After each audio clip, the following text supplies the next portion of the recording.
Okay, so I'm going to treat this as a bit of a review because I wanted to paraphrase what I'm reading, but I'm reading it and I'm like, they've just worded it so well. I don't want to change it. And I want to just, yeah, I'm going to read from the book, but I'm also going to provide my insights and just, um, yeah, elaborate, and just especially since I have owned this tarot deck, oh, I'd say for probably about 20 years. The Mythic Tarot. It's got tabs down the sides because I have been, it didn't matter how long I owned it for, I just couldn't remember which came first out of all the different suits and stuff. And I'm going to start with reading about the major arcana. So there's actually 22 cards in the major arcana. And it goes on to explain how there are a series of images which portray different stages of a journey.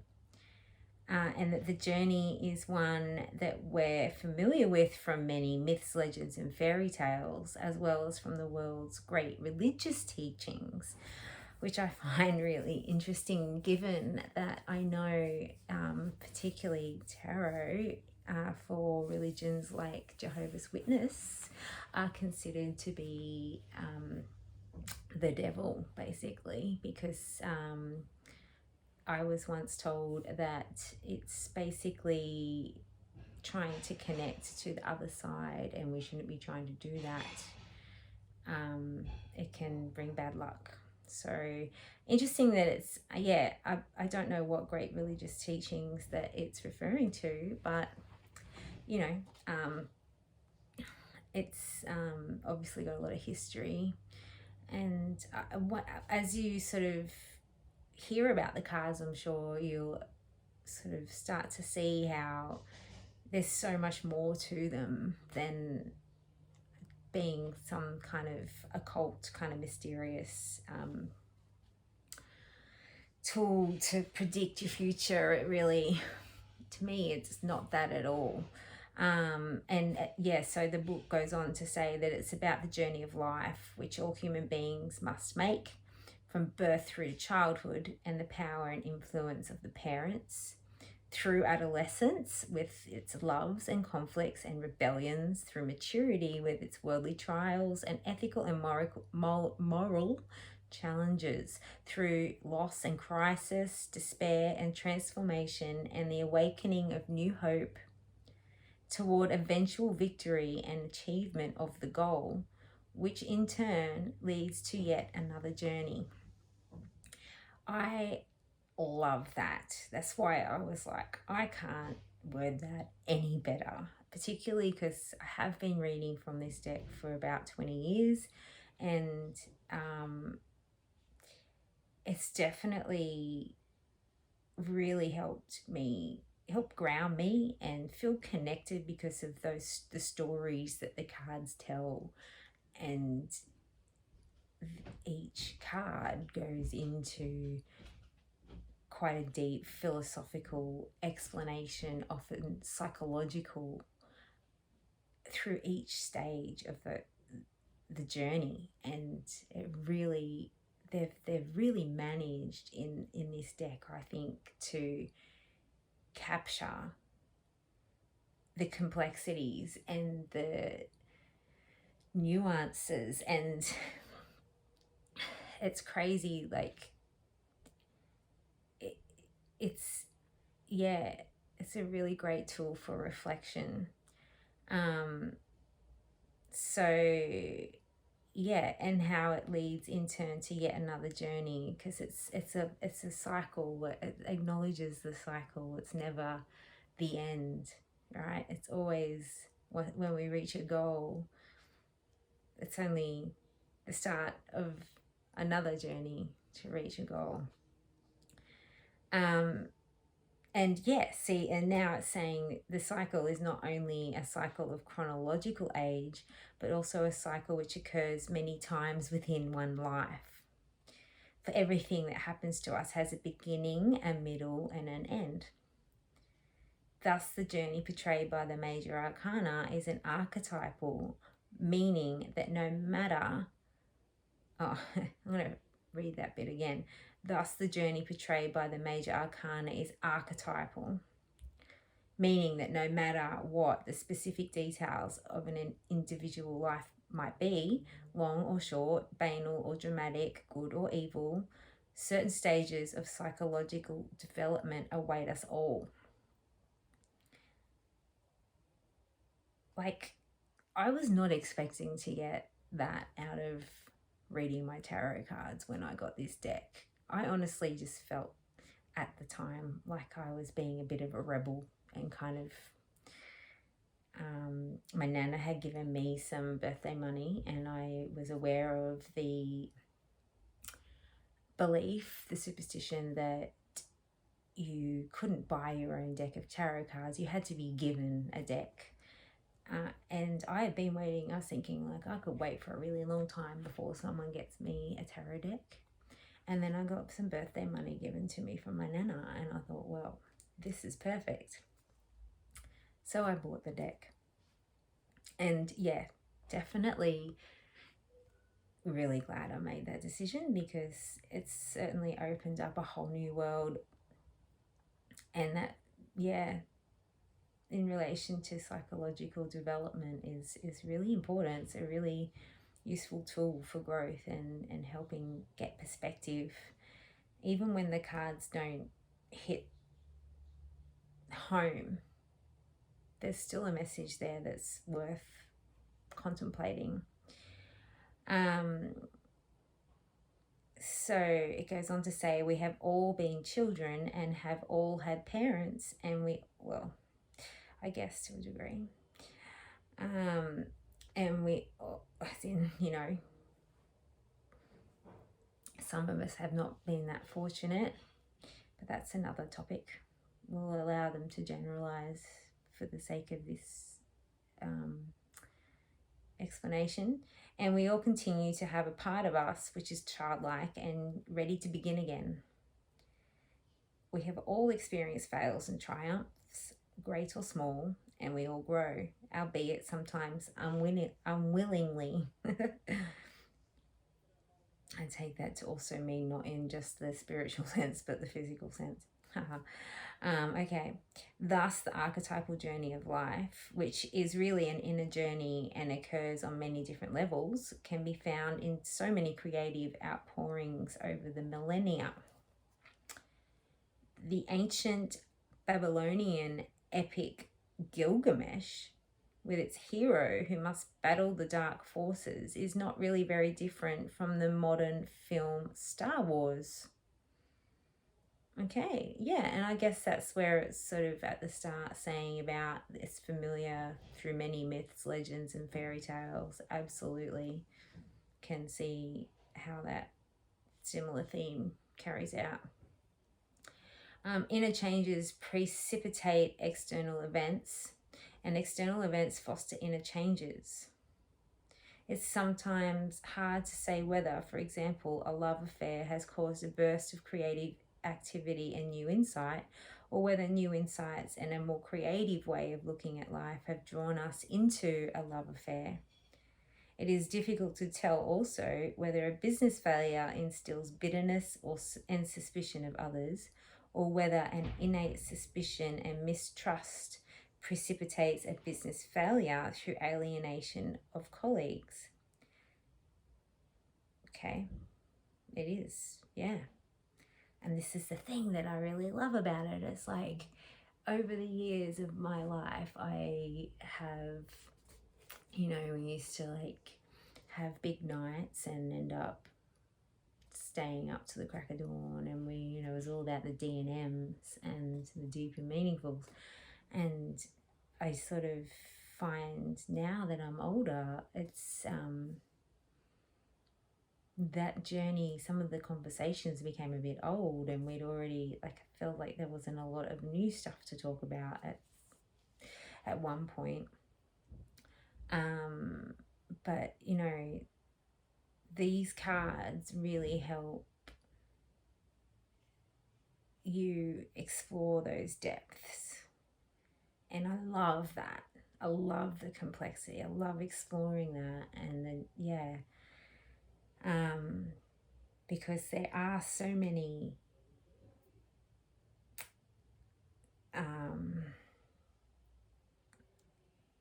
factors that contribute to why things happen, and it's so unique. Everyone's journey, it's a cliche, but of course it's unique, and it's all about our story, right? But these cards somehow make that tangible. So thus the images of the major arcana describe both the inner state of the individual at a particular point in life and the kind of experiences the individual is likely to encounter in outer life. Inner and outer go together because the same individual is at the core of both. Okay, it goes on to say about Carl Jung, or is it Jung? Who knows? Probably someone out there will correct me. The great Swiss psychiatrist Carl Jung, I'm going to say Jung, I feel like that's meant to be like that, once wrote, "A person's life is characteristic of the person." Duh. Divination and psychological insight go hand in hand with the images of the major arcana because what is happening outside is linked to what is happening inside us. Okay, I feel like this is repetitive. The mystery of why a particular tarot card should appear in a spread as if by chance, yet eerily relevant, not only to the psychological condition of the querent, the person asking the question, but also to his or her circumstances at that moment, is inexplicable in ordinary casual terms. Hell yes, that's what I'm talking about when I'm like, these cards, it spins me out sometimes. Like the reading I did last night, which is what inspired me to start these videos, was just so spot on, and it really helped me kind of, yeah, feel connected, because it was like the card was able to explain one of the many aspects of what I'm going through that I can't put into words, and it's through this crazy convoluted story that is the Mythic Tarot that it captures that, and it blows my mind, and that's why I want to share. So for this reason, many people are frightened of the cards and believe they are in some way magical or supernatural. But they are no more so than the human psyche, which contains depths we know little about and which appears to be connected with the outer world through cords of meaning. In some ways, understanding the inner meaning of a particular experience, as in, what does this have to do with me, can help us to cope better with that experience and respond to it in a richer and more creative way, because it no longer feels like chance or bad luck or blind fate. It's so true. We can see the traces of our own characters in everything that happens to us. Whoever wrote these cards, these stories, has just like got some kind of crazy gift, I swear. Okay, so the journey of the major arcana is really the journey of the Fool, who is the first of the 22 images. That's him there. Him, her, they, it could be any one of those.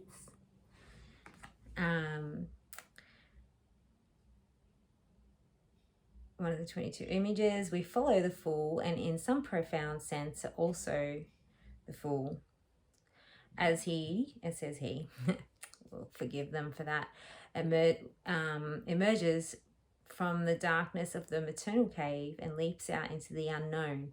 We meet the fundamental experiences of childhood, the worldly parents and the inner parents of the spirit and the imagination in the cards of the Magician, the Empress, the Emperor, the High Priestess, and the Hierophant, I had no idea that that's what they were literally representing, the parents and the inner parents of the spirit and the imagination. That is so cool. So I'm going to just repeat that again, because like I've been reading these cards for so long. I knew that one of them was the father, but I had, and the mother, but I hadn't, the others definitely not. So let's just recap that to make sure we're on the same page. You might have picked that up when I first said it, but I need to say these things again sometimes. So we meet the fundamental experiences of childhood, the worldly parents and the inner parents of the spirit and the imagination in the cards of the Magician, the Empress, the Emperor, the High Priestess, and the Hierophant. Now, as far as I'm aware, the Emperor is a card that represents the father figure, and the High Priestess can represent the mother. And if I'm right, we'll come to that at some point, but I feel like maybe even pregnancy or something, maybe the Empress, yeah, is the mother. Oh, okay, I've just conflicted myself. We're going to find out. And yeah, definitely was not aware that the Magician or the Hierophant were part of that. That's super cool. Okay, so we recognize the conflicts and passions of the adolescent within us in the cards of the Lovers and the Chariot. There you go. We encounter the worldly tests and moral challenges of life in the cards of Justice, Temperance, Strength, and the Hermit. We encounter the worldly tests and moral challenges of life in the cards of Justice, Temperance, Strength, and the Hermit. Cool. We pass through crisis and loss and the sudden blow of fate portrayed by the Wheel of Fortune, and suffer the helplessness and despair of the Hanged Man and death. We follow the Fool into confrontation with himself as the secret architect of his own fate, and the Devil in the Devil and the Tower. Okay, so we follow the Fool into confrontation with himself. Okay, just like really think about that. We follow the Fool because he's the one it starts with, right? He's going through the journey into confrontation with himself because it's like looking yourself in the mirror, right? As the secret architect of his own fate in the Devil and the Tower. Okay, so those cards are going to be really interesting to link back to this explanation, actually. I'd like to try and do that when I'm doing each card, come back to this and just link it back, because the stories in the cards aren't explicit in explaining this, which is why it's so good to do this and read the book, right? And process it and really understand the story. From this darkness, hope is born in the cards of the Star, the Moon, and the Sun. And victory over darkness and reconciliation with life comes with the cards of Judgment and the World. Well, there you go. Okay, this is cool. The images of the major arcana are ancient and evocative symbols of life's experiences which belong to our human condition and our human destiny. Symbols such as these lend dignity to life because we discover that others have been there before us, and we have found a way through and have grown and been enriched. See what I mean about feeling connected? All the cards have ambivalent meanings, so they can suggest both positive and negative dimensions of experience. No card among the 22 is wholly good or wholly bad, although some are easier or more difficult in terms of the quality of experience they portray. This is why we do not use the method of reversing the cards. I was just about to say they don't do that with this deck. and in brackets it says interpreting them as good if they appear the right way up in a spread and bad if they appear upside down. This technique of reversals is a relatively modern innovation, and it can confuse rather than elucidate the meaning of the card. I wholeheartedly agree with that.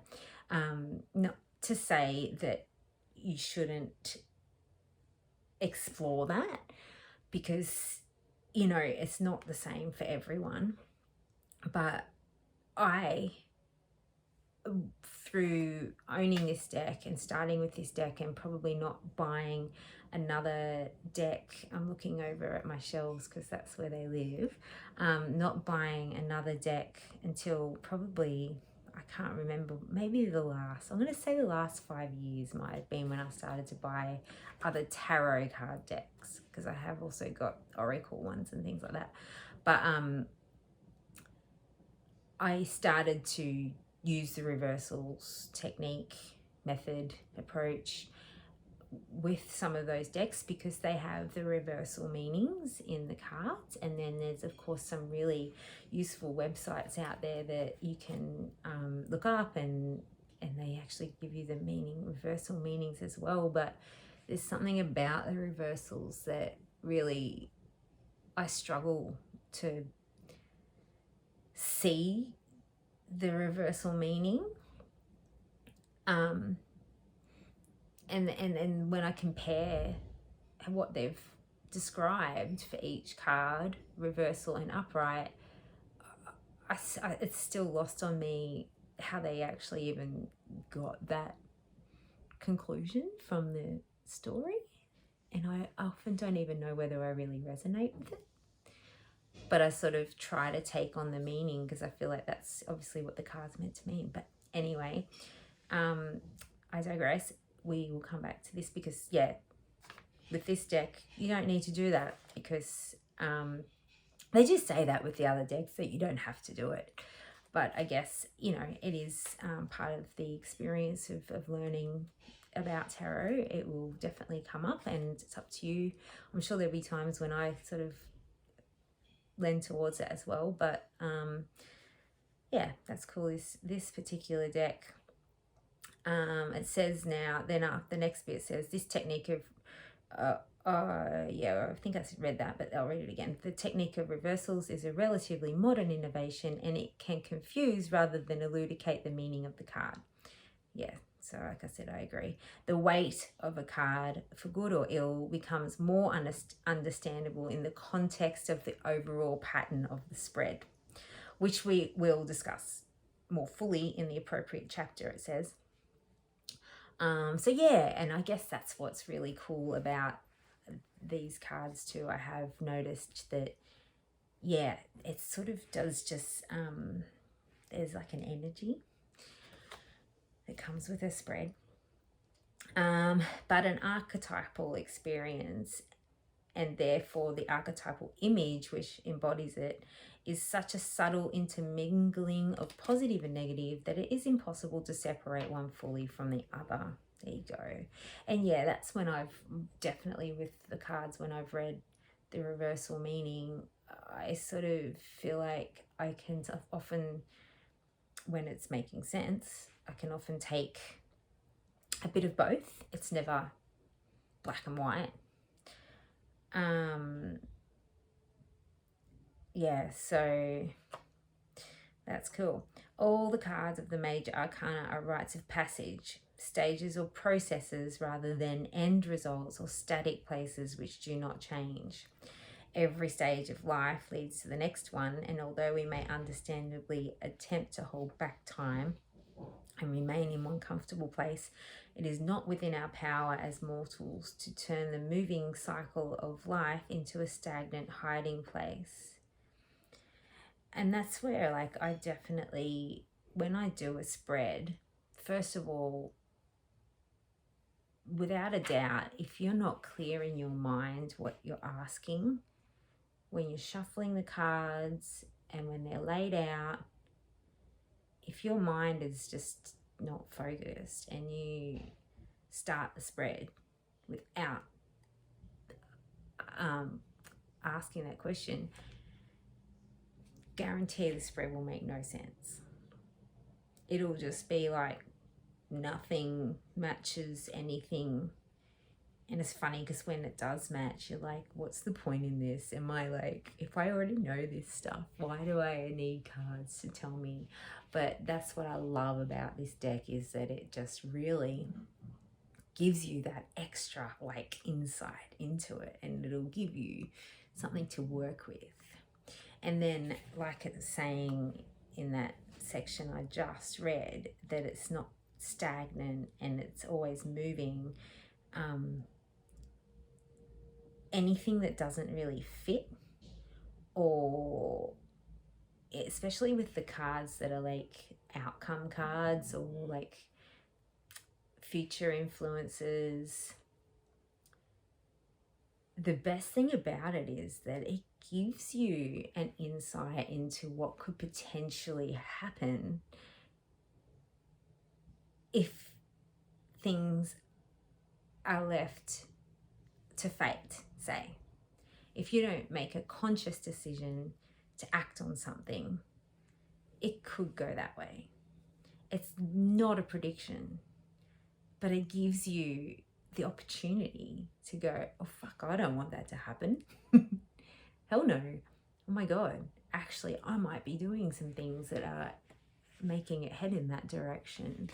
Now I have the insight and can make a conscious decision to do my best to make sure it doesn't go that way. So yeah, that's how I feel about that, sort of saying the cards aren't stagnant. Yeah, it's definitely forever changing. So nothing that the cards say is how it is. So then it says, thus at the end of the journey, the Fool begins again, because whenever we feel we have reached the goal and achieved our designs, I like that, our designs, another deeper or higher goal materializes beyond it, so that every end is really a preparation for something else, and we begin the cycle again. And then it says, now let us examine each of the 22 cards of the major arcana in more detail.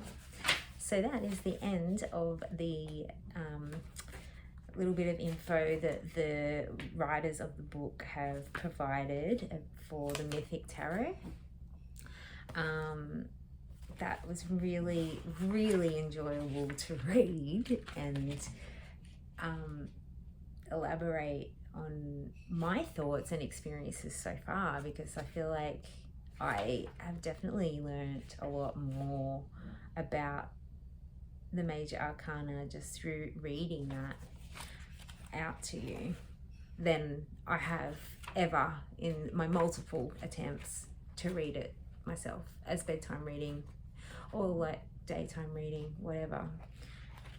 So yeah, I hope you got out of it as much as I did and enjoyed my waffle.